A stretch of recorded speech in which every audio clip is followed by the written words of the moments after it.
capítulos, pero bueno, miren, el final de esta carta, y al igual que de muchas de las cartas de Pablo, la gente se lo pierde.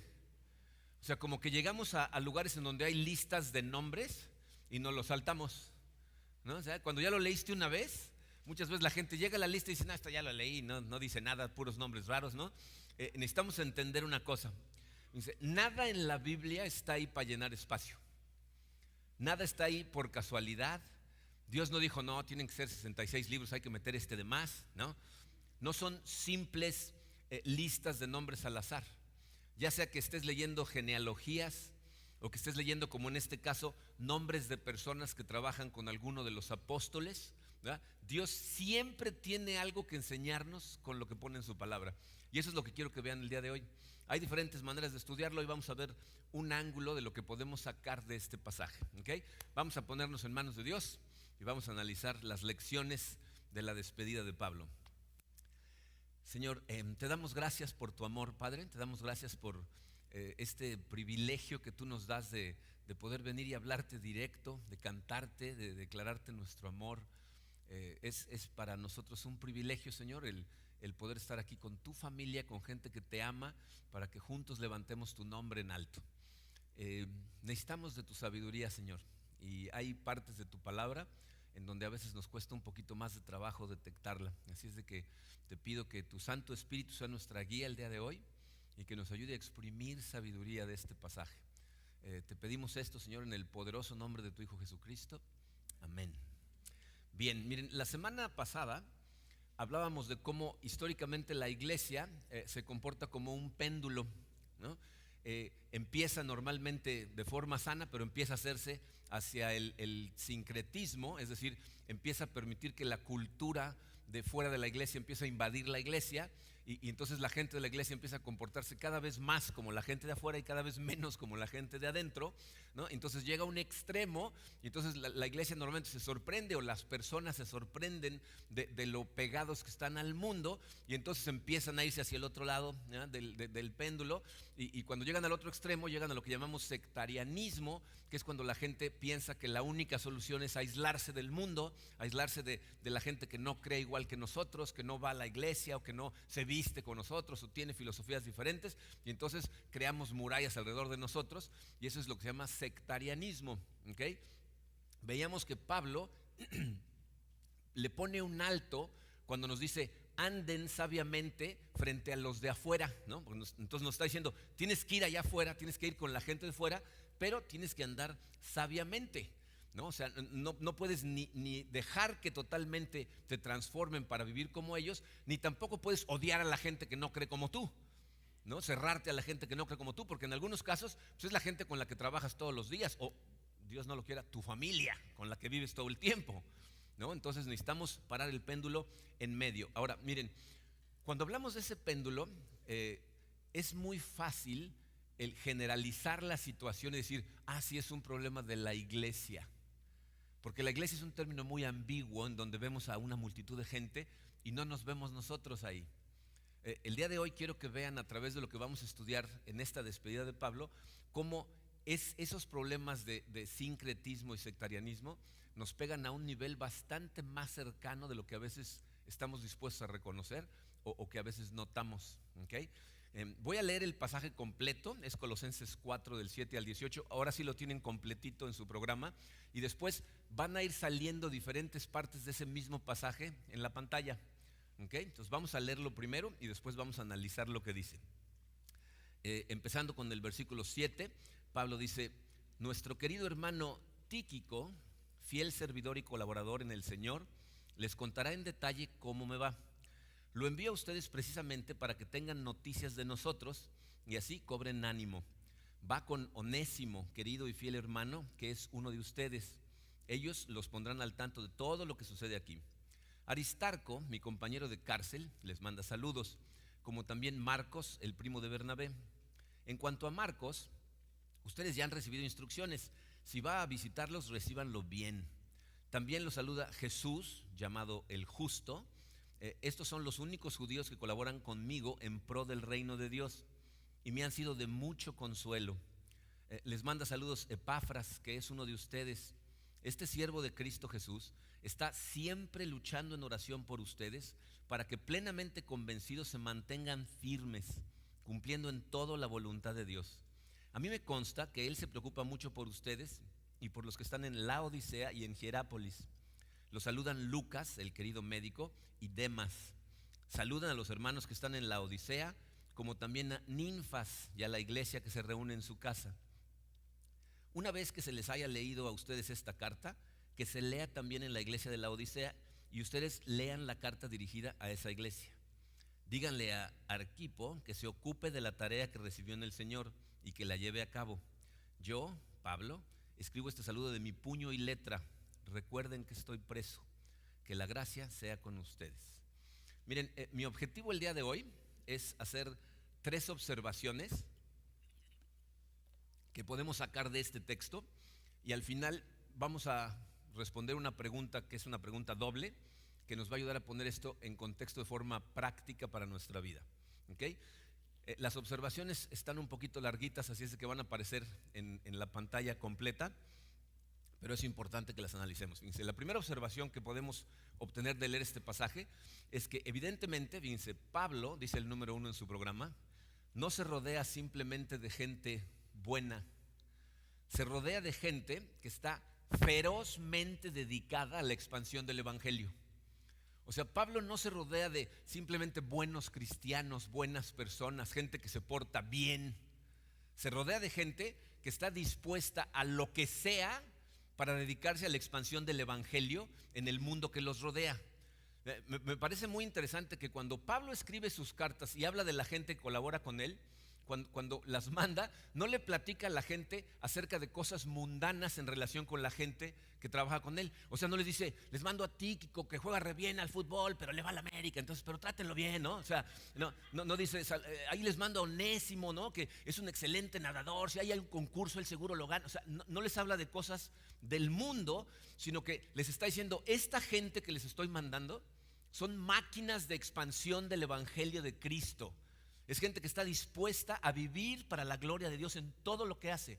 Miren, Pablo me cae bien a mí porque no se anda con medias tintas. O sea, cuando Pablo encuentra gente en su camino que está en contra del evangelio, se los echa en cara y se los dice: este es un lobo vestido de oveja, cuidado con este que está contra de mí, a este entréguenselo a Satanás. O sea, no se anda con medias tintas. Pero cuando merecen elogio, se los dice. ¿Y saben qué es lo maravilloso de esas cosas? Dice, esto está grabado en la palabra de Dios, que Jesucristo dijo nunca va a pasar. Entonces los nombres de estas personas, para bien o para mal, están grabados para la eternidad. Quedaron ahí, ¿verdad?, escritos para que supiéramos nosotros el tipo de gente que era. Entonces quiero que vean de la gente que estaba hablando, para que vean lo que estaban dispuestos. El versículo 7 nos habla de Tíquico. Dice, Tíquico, fiel servidor y colaborador en el Señor. Imagínate lo que hace falta en una persona que está trabajando en el evangelio de Cristo para que Pablo diga que es un fiel servidor. Cuando Pablo es una máquina que no para y dice, no, este es un fiel servidor y es un buen colaborador. Luego habla en el versículo 9 de Onésimo. Dice, querido y fiel hermano. De Onésimo platicamos hace unas semanas cuando hablamos de la carta a Filemón, ¿se acuerdan? Ahorita vamos a hablar más de ellos. En el versículo 10 habla de Aristarco, mi compañero de cárcel. Ustedes saben por qué Pablo estaba preso. Pablo fue preso por predicar el evangelio de Cristo. O sea, él, como estaba compartiendo el evangelio cuando estaba en Jerusalén, lo arrestan, ¿verdad?, le echan la culpa de cosas que no hizo, pero dicen, este está tratando de convencer a todo el mundo de que hay un nuevo rey. O sea, lo arrestan por predicar a Jesucristo. Entonces, si dice que Aristarco es su compañero de cárcel, evidentemente Aristarco estaba haciendo exactamente lo mismo. O sea, esta es gente que no le importa perder su libertad mientras pueda seguir compartiendo el evangelio de Cristo. De hecho, aún en la cárcel lo comparten. Entonces, está por la misma razón que Pablo. Estos tres, Aristarco, Marcos y Jesús, llamado el Justo, dice el versículo 11, son los únicos judíos que colaboran conmigo en pro del reino de Dios y me han sido de mucho consuelo. Miren, en la época de Pablo era peligrosísimo para los judíos que se habían hecho cristianos predicarle a otros judíos. O sea, a los judíos nada más le predicaban judíos. O sea, no llegaban gentiles a predicarle a los judíos predicaban a otros judíos. Y lo que les estaban diciendo era, ese Jesús al que crucificamos, es el Mesías. Miren, a nosotros estas cosas nos pegan diferente, las percibimos diferente, porque México es un país que, católico o cristiano, hemos oído hablar de Jesucristo y de Dios desde chiquitos. Entonces, cuando alguien te dice, Jesús es el Hijo de Dios, no te suena en lo más mínimo extraño. Pero para los judíos, fíjense, los judíos llevaban siglos esperando al Mesías. Entonces, para convencer a un judío, tenías que llevarlo al Viejo Testamento, lo que para ellos era la Torá, o sea, su Biblia, y demostrarles que Jesucristo era del que hablaba la Biblia. ¿Okay? Y si no los convencías, entonces que tú adoraras a ese Jesús era un sacrilegio, porque estabas haciendo Dios a alguien que ellos no consideraban Dios. Y en el mejor de los casos te ponían una golpiza. En el peor de los casos te sacaban de la ciudad y te mataban a pedradas. ¿Se acuerdan de Esteban? Por predicarle a judíos lo matan a pedradas. A Pablo 3 veces lo sacan de la ciudad y lo dejan por muerto, o sea, apedreado. Y cuando piensan que ya se murió, lo dejan y este se levanta y se va como puede. 3 veces. Entonces, esta es gente que no le da miedo, tienen un celo por predicar el evangelio que no les da miedo. No les da miedo enfrente de quién, si tienen que ir a prisión, ¿no? Piensen en los que están ahí con Pablo, están en la prisión visitándolo todo el tiempo, o sea, se están asociando con alguien que Roma considera un criminal, ¿no? Entonces es gente sin miedo. El versículo 12 dice, Epafras, que es uno de ustedes. ¿Se acuerdan de quién es Epafras? Hablamos de él al principio de la carta. Epafras es la persona que fundó la iglesia en Colosas. O sea, Epafras es un colosense que viaja a Éfeso y ahí en Éfeso escucha a Pablo predicar. Y el evangelio le pega durísimo, le llega al corazón, se convierte, acepta a Jesucristo y se convierte en un discípulo de Pablo. Se queda por poco tiempo con Pablo, pero le quema tanto en el corazón el evangelio que se regresa a Colosas, que es su ciudad natal, y funda una iglesia. Miren, esto es lo que hace la carta de Pablo tan admirable. O sea, que Pablo está escribiendo esta carta y nos damos cuenta del amor, del celo que tiene por esta gente que no conoce. Pablo nunca ha estado en Colosas, la iglesia la fundó Epafras y viene y le cuenta de lo que está pasando y Pablo les escribe pero con amor, ¿no? Los considera como su familia. Y lo mismo vemos, fíjense, esto nos habla mucho de cómo Pablo discipulaba a la gente a la que discipulaba. Porque vean el amor que Epafras sentía por esta gente. En los versículos 12 y 13 nos dice Pablo esto acerca de Epafras. Dice, este siervo de Cristo Jesús está siempre luchando en oración por ustedes, para que plenamente convencidos se mantengan firmes, cumpliendo en todo la voluntad de Dios. A mí me consta que él se preocupa mucho por ustedes y por los que están en Laodicea y Jerápolis. O sea, Pablo quiere que sepan estas personas de Colosas, que este Epafras trabaja por ellos, sufre por ellos, ora por ellos y se preocupa por la salvación, y no nada más de la gente en Colosas, de 3 iglesias, porque también habla de Laodicea y de Jerápolis. O sea, evidentemente este individuo andaba por todos lados predicando. Entonces, ¿cuál es la primera observación? Me dice, Pablo se rodea de protagonistas, no de espectadores. Él siempre se va rodeando de la gente que está dispuesta a poner las manos en la masa, a ir a trabajar, expandir el evangelio y jugarse la vida con tal de expandir el reino de Dios. Esa es la primera. La segunda, fíjense, es evidente también por lo que leímos que Pablo está dispuesto a separarse de gente que le trae gran consuelo en sus momentos más difíciles. Los envía para que extiendan el evangelio de Jesús, ¿no? O sea, fíjense, Pablo reconoce que la presencia de estos hombres en su vida, la influencia de estos hombres en su vida, le trae mucho consuelo, pero aún así está dispuesto a dejarlos ir, a enviarlos, a veces a dejarlos atrás y seguir él adelante.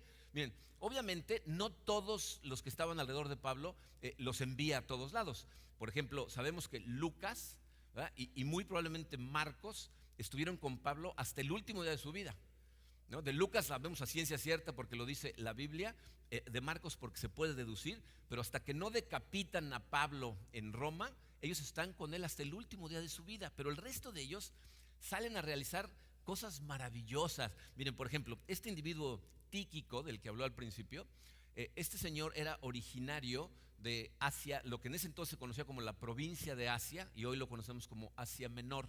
En el libro de Hechos de los Apóstoles vemos como Pablo lo convierte en Asia y luego Pablo se va a Grecia y Tíquico se va con él. Se va a seguir, deja su casa, deja todo lo que tenía por seguir el evangelio de Cristo. Se va a Grecia, en Grecia lo vemos en el libro de Hechos de los Apóstoles, acompañando a Pablo, predicándole a los griegos. Y es evidente que Pablo lo sigue discipulando hasta que empieza a madurar al grado que le empieza a dar tareas cada vez más importantes. Cuando Pablo hace una colecta entre todas las iglesias y la manda a Jerusalén y va él mismo, Tíquico es el que lo acompaña. Dos veces en el capítulo 3 de Tito y en el capítulo 4 de la segunda carta a Timoteo, nos damos cuenta que Pablo quiere mandar llamar a Timoteo, que es el pastor de la iglesia en Éfeso, una iglesia muy importante, y para que pueda venir, manda a Tíquico para que se quede como pastor temporal. Entonces imagínense la confianza que llega a tener en este individuo, que lo manda como el pastor mientras Timoteo viene a seguir siendo entrenado. Onésimo era el esclavo fugado, ¿se acuerdan? Se escapa, ¿ya? Y entonces, ¿de dónde se escapa? De Colosas. Porque cuando vimos a Onésimo en este tramito que acabamos de leer, dice Onésimo, que es uno de ustedes, o sea, viene de Colosas, pero se le escapó a Filemón. Y entonces se lo devuelve a Filemón y ¿se acuerdan lo que le dice? En la carta que le manda le dice, espero que este hombre te traiga el mismo gozo que me trae a mí, porque me sirve como un verdadero hermano en Cristo. O sea, es evidente que Pablo tiene un afecto profundo por Onésimo, que ha llegado a amarlo en Cristo, y aún así, ¿qué hace? Lo deja ir. Le dice, regrésate, necesitas estar allá también, ¿ya? Miren, muchas veces enviar gente o dejar gente atrás es lo mejor que podemos hacer por ellos y por nosotros, aunque nos duela. Muchas veces cuando gente en nuestra vida tiene tal influencia que empezamos a madurar y empezamos a crecer, como que no queremos separarnos. Pero eso se convierte en una muleta muchas veces. Ese fue nuestro testimonio, el de Karina y mío, se los hemos contado muchas veces, ¿no? Terry Hendricks y su esposa Debbie, que nos discipularon a nosotros, ¿verdad? Después de 1 año y medio, casi 2 años, en donde yo veía a Terry 2 o 3 veces por semana, y nos pasábamos entre 2 y 3, a veces hasta 4 horas juntos, estudiando, riéndonos, analizando temas de la Biblia, a veces simplemente tocando la guitarra y cantando canciones. Pero en el momento en que él me dijo, me tengo que ir, me voy a Estados Unidos, y yo decía, ¿qué? Espérate, no, ¿a dónde vas? ¿No? Él me estaba llenando eso, me dijo, no, ya tú tienes que seguir solo. Y se fue. Y luego llegó Mark Shook, ¿ya? Y él designó que por lo que había hecho Terry, yo iba a ser el pastor de la iglesia, y yo no me sentía preparado. Me dijo, si estás preparado, empiezas. Y a los 3 meses se fue. Y nos sentimos pero encuerados, literalmente dijimos, no es posible, no tenemos fortaleza. Y seguimos 5 años dirigiendo la iglesia. Y luego Mark nos mandó llamar, vénganse. Entonces dejamos atrás a un montón de gente haciendo trabajo en esta iglesia, que cuando nos fuimos crecieron, maduraron y están dirigiendo un montón de ministerios en este momento. Gracias a eso nosotros crecimos, maduramos, porque dejamos atrás, porque nos enviaron. Nunca sabes cuando la gente va a regresar o no va a regresar, no sabemos eso. Pero como vemos en las cartas de Pablo, estas personas a veces se van, al rato regresan, nosotros nos fuimos y ya regresamos. ¿Vamos a perder a gente en el camino? Pues sí. Hay veces que pensamos que tenemos a gente que está firme en el evangelio y de repente se nos regresan al mundo, ¿no? Que le pasa incluso a Pablo.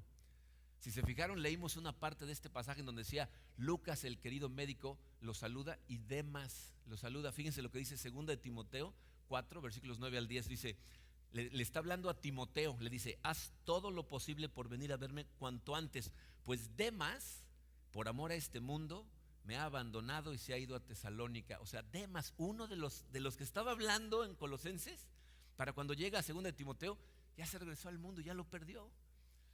Entonces, ¿por qué dejar ir a la gente entonces? ¿Saben por qué? Porque hay cosas bastante más importantes que tu comodidad o tu consuelo. Lo más importante para lo que nos dejó Dios en este mundo después de salvarnos es para extender su evangelio. Y Pablo está dispuesto a dejar ir a la gente por consuelo que le traigan en los momentos en donde está en la cárcel, a veces casi solo. Dice, no, lo más importante es que se extienda el evangelio de Cristo, y lo modela dándonos el ejemplo. ¿Okay? Ahora, la tercera observación, es el número 3 en su programa, es evidente que para Pablo no hay diferencia entre las iglesias de Cristo. ¿Verdad? Todas las iglesias de Cristo para él son iguales. O sea, como que quiere que nos demos cuenta que Dios se está moviendo en todos lados, y lo que necesitamos hacer es ayudarnos mutuamente, ¿no?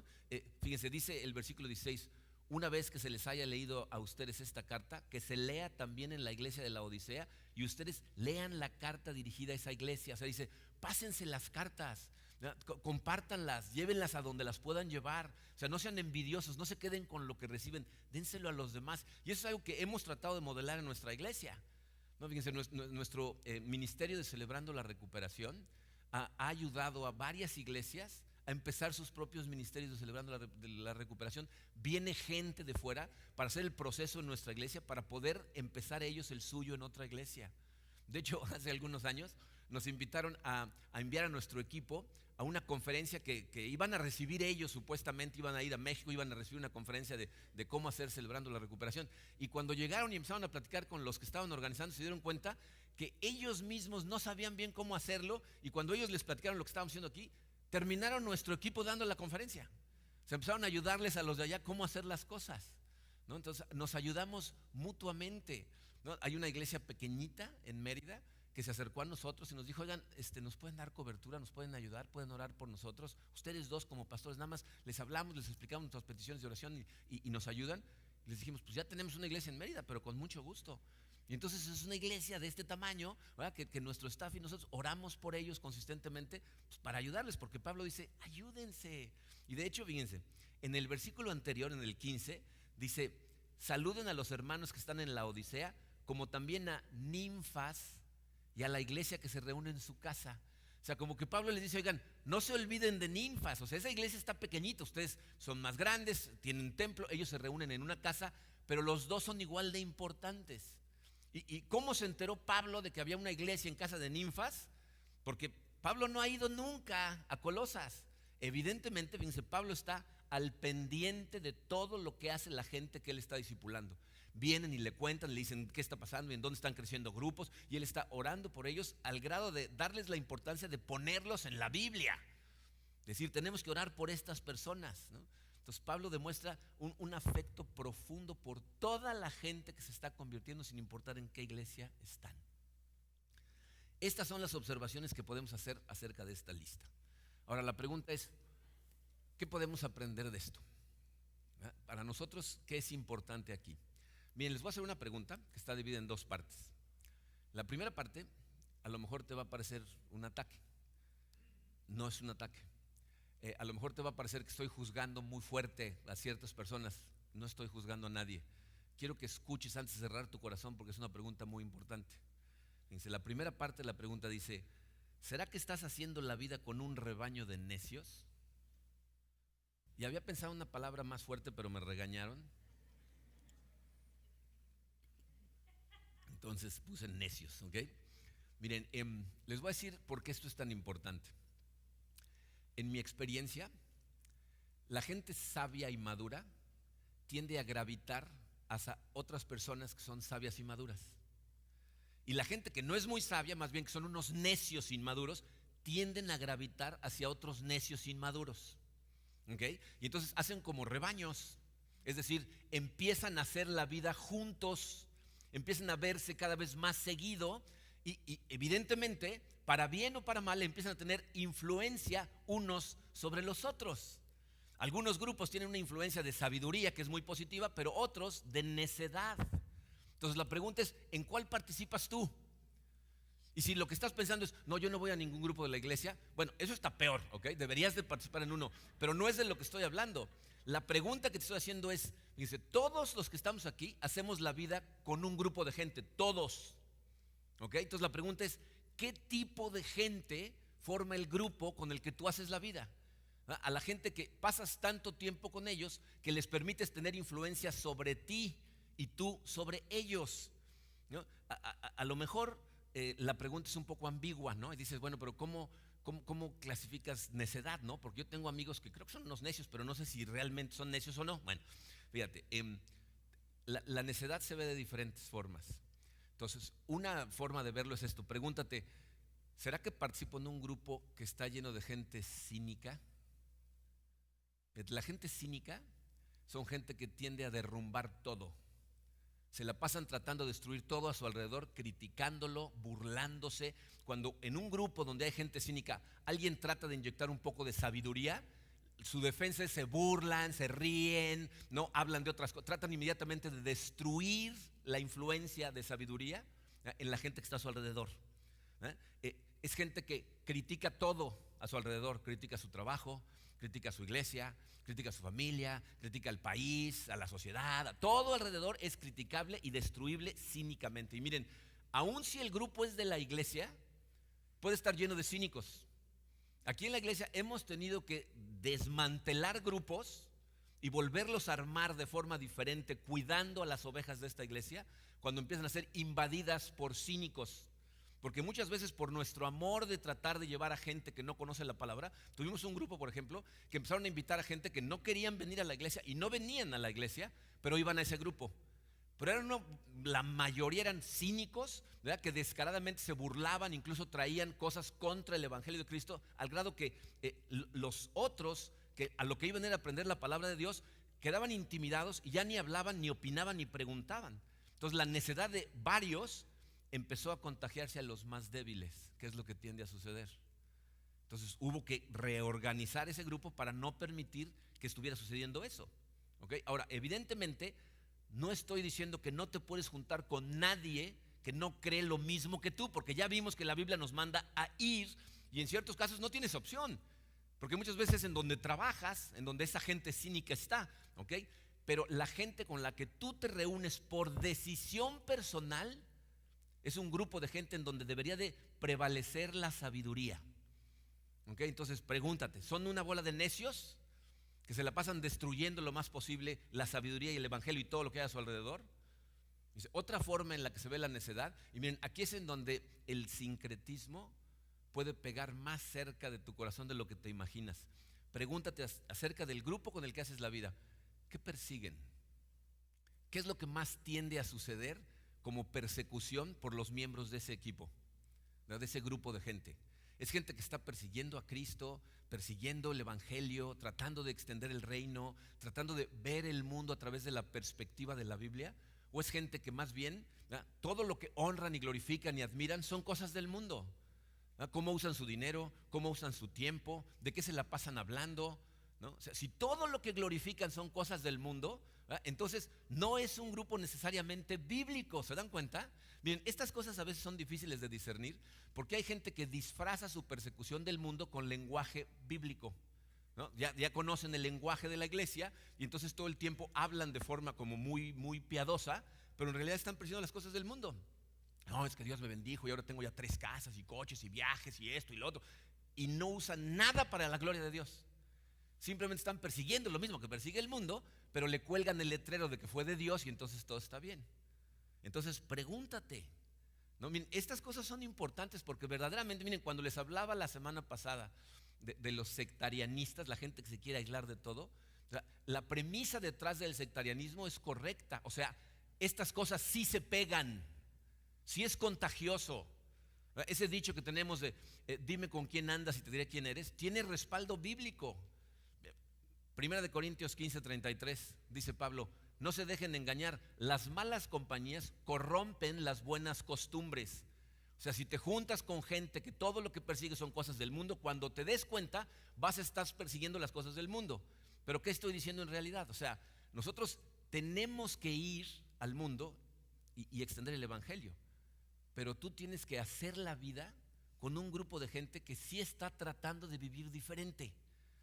O sea, tu grupo, de donde obtienes sabiduría y fuerza y todas las cosas que te da Dios a través de gente a tu alrededor para vivir la vida, tiene que ser ese tipo de gente que quieren vivir diferente.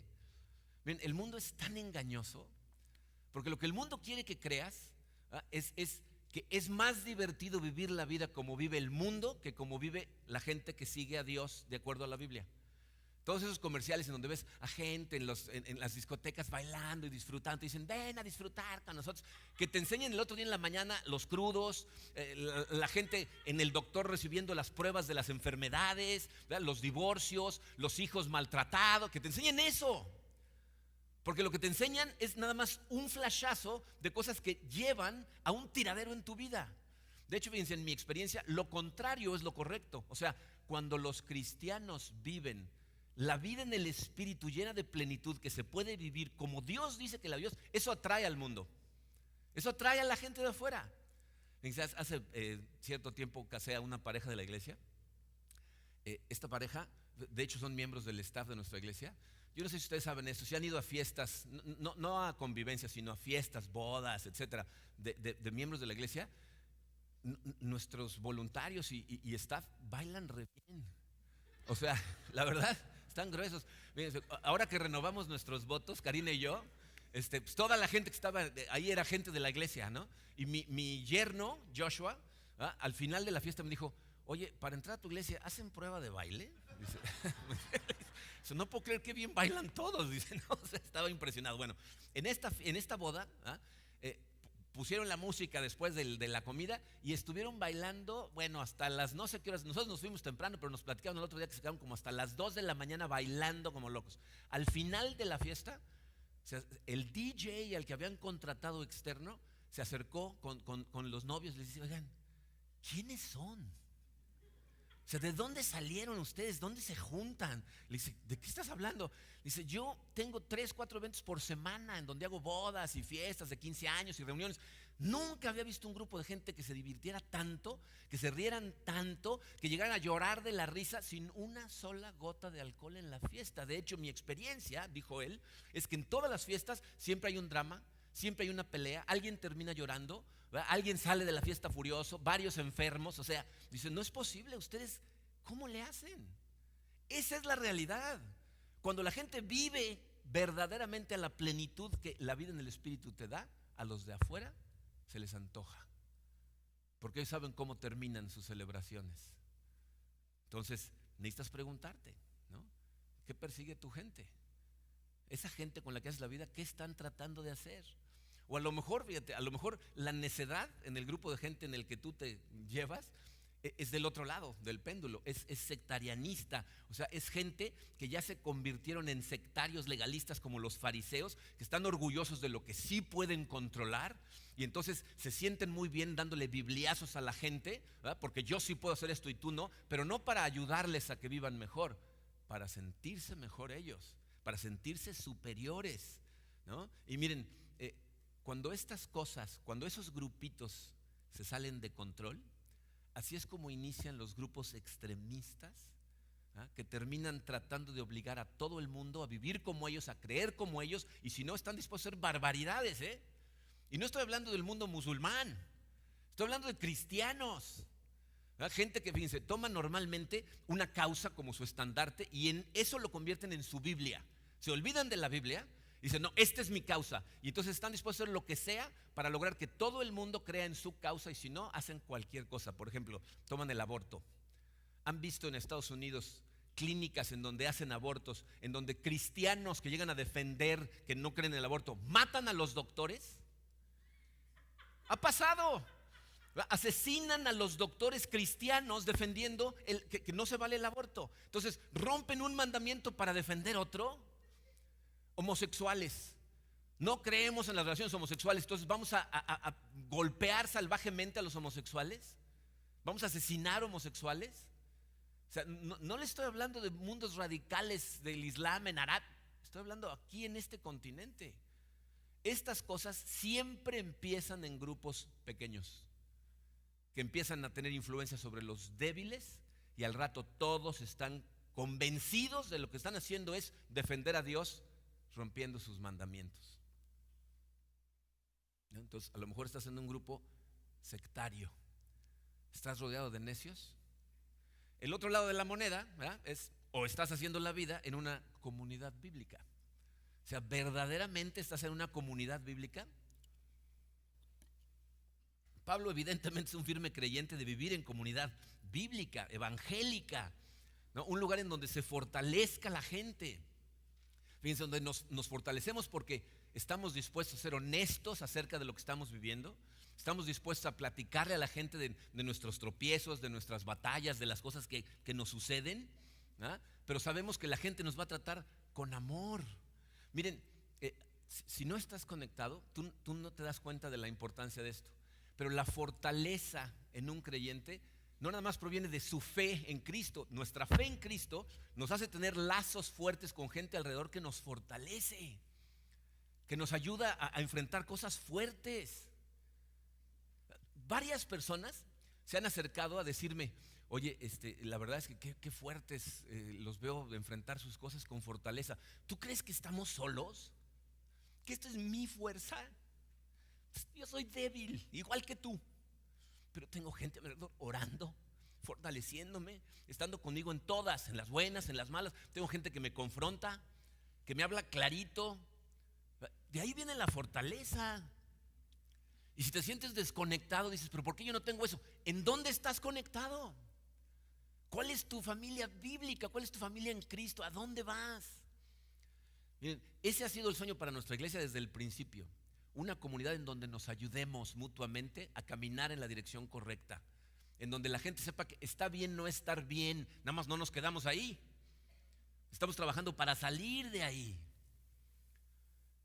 Si tú eres relativamente nuevo o eres uno de los que no se ha conectado, miren, diciembre tristemente no es el mejor mes para iniciar conexiones, a menos que quieras ir a 20 posadas, pero no es el lugar en donde realmente la gente conecta. Empezando en enero, vamos a enseñarles a todos una estrategia que nuestro staff llegaron y nos presentaron. Dijimos, creemos que necesitamos hacer esto para ponerle puntos de conexión para que la gente desde que llega sepa cómo conectarse y cómo ir creciendo y creciendo y creciendo y creciendo, para que realmente vayan madurando en Cristo y vayan pasando por todo lo que tiene que pasar un cristiano para ir caminando de la mano de Dios. ¿Ok? Entonces, empezando el año, vamos a mostrarles un flujo, ¿verdad?, que vamos a utilizar para toda la gente que no está conectada. Ahora, a los que sí están conectados, que es un gran número en nuestra iglesia, miren, yo sé que en cierta medida estamos logrando esto. O sea, hay grupos en donde verdaderamente la gente se siente familia en Cristo, se apoyan increíblemente. Pero les voy a decir cuál es la llamada de precaución, cuál es el riesgo. Dice, los grupos normalmente empiezan bien. Son gente con necesidades, ¿verdad? Todos venimos rotos ante el Evangelio de Cristo, le entregamos nuestro corazón y Él empieza a restaurarnos. Es el ministerio de la reconciliación. Empezamos a entender que estamos reconciliados con Dios y nos empieza a ayudar. Entonces esos grupos se integran, ¿verdad? Llegan a tener una unión muy fuerte porque juntos empezaron a caminar. Pero le sucede a muchos grupos que empiezan a crecer hasta que se sienten cómodos. Y entonces se estacionan. Y entonces, aunque siguen yendo a su grupo, ya más bien se convierte en un estudio bíblico social, donde ya no hay la intención de madurar, de servir o de extender el evangelio. Y entonces tenemos a gente que está en grupos, ¿verdad?, que van todas las semanas a sus grupos, que hasta van a múltiples grupos, pero estudiamos no con la intención de transformarnos, sino de conocer, de tener un montón de conocimiento y poder escupir versículos, ¿no? Pero sin permitir que esos versículos realmente entren a tu corazón y hagan una transformación. Venimos a la iglesia a ser servidos, no a servir, ¿no? Fíjense, uno de los métodos que ideamos para que nuestra área de bebés siempre tuviera gente sirviendo, porque nos cuesta trabajo encontrar voluntarios para el área de bebés, es pedirle a todos los grupos pequeños que se turnaran. Si todos los grupos pequeños se turnaran, les tocaría una vez como cada 2 meses y medio. Pero curiosamente, el día que le toca a ciertos grupos, todo el mundo tiene una actividad importantísima. Entonces vienen aquí a ser servidos, no a servir. Y luego, en cuanto al evangelio, la extensión del evangelio, como que piensan, no, bueno, pero esa es tu chamba, ¿no? O sea, déjaselo a los profesionales, ¿no? O sea, ¿por qué me pides a mí que le ande platicando a los demás? ¿Saben cuándo tuvo la mayor expansión en la historia la iglesia de Cristo? Durante los primeros 300 años de la iglesia. En los primeros 300 años, 51% del imperio romano se hizo cristiano. ¿Y saben cuál era lo que tenían en común todos los que estaban extendiendo el evangelio de Cristo? Que ninguno era un profesional del evangelio. Todos eran gente que se ganaba la vida trabajando, pero se la pasaban extendiendo el reino a donde iban y en donde estaban. Eso es lo que necesitamos hacer. Ese es el sueño de esta iglesia. Entonces, miren, necesitamos ser muy honestos con nosotros, porque si de verdad esperamos que esta iglesia tenga el impacto que puede tener, no va a tener, puede tener, con la gloria de Dios y nuestra entrega al camino, ¿no? al caminar y madurar, podríamos tener un impacto increíble. La única forma es, si tú abres los ojos, eres honesto y volteas a verte bajo todo lo que hemos estudiado en esta carta, y dices, ¿en dónde estoy yo? ¿Qué me está pasando? Porque si te das cuenta, fíjense, todo lo que hizo Pablo en Colosenses para parar el péndulo fue decir, nos tienes que hacer dos cosas. Una, capítulos 1 y 2, entender quién es Cristo y qué hizo por ti. Y dos, vivir como dice la Biblia que debes de vivir. Empezar a matar ciertas cosas, vivificar ciertas cosas, ¿verdad? Y empezar a transformar a la sociedad a través de cómo vives la vida con el poder del Espíritu en tu vida. Y lo creas o no, es la forma más plena de vivir. Es cuando más gozo vas a tener en tu vida. Cuando te entregues a esto, lo creas y lo sigas. Entonces, honestamente, contesta esas preguntas. ¿Estás rodeado de gente sabia? O sea, ¿tu principal influencia es sabiduría? ¿Estás conectado realmente a una comunidad bíblica que están estudiando para transformarse, sirviendo al Señor y extendiendo su reino? ¿Estás haciendo lo que Dios te puso a hacer en este planeta? ¿O te estás engañando tú solo? Pasen unos segundos en comunión con Dios orando hoy en la noche. Dígale, Señor, ¿de qué me estoy escondiendo? Porque de ti no puedo. ¿Te estás engañando solo? ¿O vas a entregarle tu corazón a Cristo y vas a empezar a vivir la vida que Él tiene prometida para cada uno de nosotros? Para terminar voy a leer el último versículo de la carta. Dice, yo, Pablo, escribo este saludo de mi puño y letra. O sea, no hay duda de quién escribió esta carta. Hay cartas que la gente se pone a discutir, que si Pablo o no Pablo. Aquí Pablo nos dijo, fui yo. ¿Okay? Dice, recuerden que estoy preso. O sea, como diciendo, acuérdate lo que estamos dispuestos a sufrir con tal de que podamos extender el evangelio. Yo estoy preso. Y luego, que la gracia sea con ustedes. Lo que más necesitas en esta vida es la gracia de Dios. Es decir, que te da no lo que te mereces, sino lo que necesitas. Te regala salvación. La pregunta es, ¿qué vas a hacer con ella? ¿Qué vas a hacer con ella? Vamos a orar. Padre, te damos gracias, Señor, por habernos acompañado e iluminado a través del estudio de toda esta carta. No cabe duda, Señor, de que tú tenías muy claro lo que querías transmitirnos. Hay cartas que no nos llegaron, la carta que Pablo le escribió a la Odisea, pero con las que nos llegaron, Señor, tenemos trabajo para rato. Quiero pedirte, Señor, por cada una de las personas que están aquí, por aquellos que no te conocen, que no tienen ni idea de lo que se están perdiendo al no conocerte, al no vivir la vida como tú nos enseñas a vivirla, que han caído en la ilusión que esta sociedad nos trata de vender, de que perseguir tu creación es mucho más satisfactorio que perseguir al Creador. Te pido, Señor, que el día de hoy hagas ese milagro que tiene que suceder, porque solamente tú puedes hacerlo, de que abran los ojos del corazón, de que te vean por lo hermoso que eres, por la supremacía que tienes sobre el universo y el amor que nos tienes a cada uno de nosotros, y que esa pequeña flama que empieza en su corazón el día de hoy los lleve a una búsqueda insaciable de conocerte a ti, de conocer a tu palabra,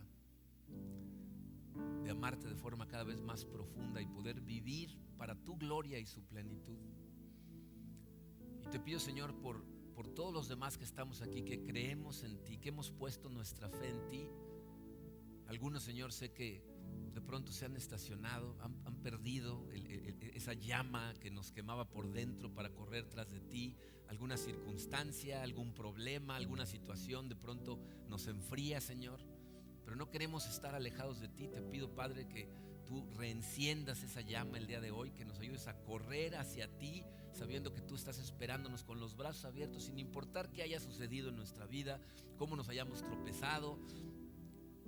Ayúdanos, Señor, a correr hacia ti. Y te doy gracias, Señor, por los que van corriendo, por los que van bajo tu luz, Señor, porque tu palabra nos dice que cuando más seguros nos sentimos es cuando más fácil nos podemos tropezar. No nos dejes bajar la guardia. Ayúdanos a mantenernos firmes, Señor, estudiando tu palabra, estando en comunión con esta tu familia y persiguiéndote todo el tiempo, Señor. No nada más haciendo cosas, sino persiguiéndote activamente para conocerte, para vivirte, para escucharte, para sentirte todos los días de nuestra vida. Gracias por esta carta, Señor. Gracias por todo lo que nos enseñaste en la carta. No permitas que quede en el olvido, sino que sea algo que vamos a estudiar constantemente, recordando lo que tú ya nos explicaste durante estas semanas. Nos ponemos en tus manos. Te pedimos que seas nuestra guía, nuestra fortaleza, en el nombre poderoso de tu Hijo Jesucristo.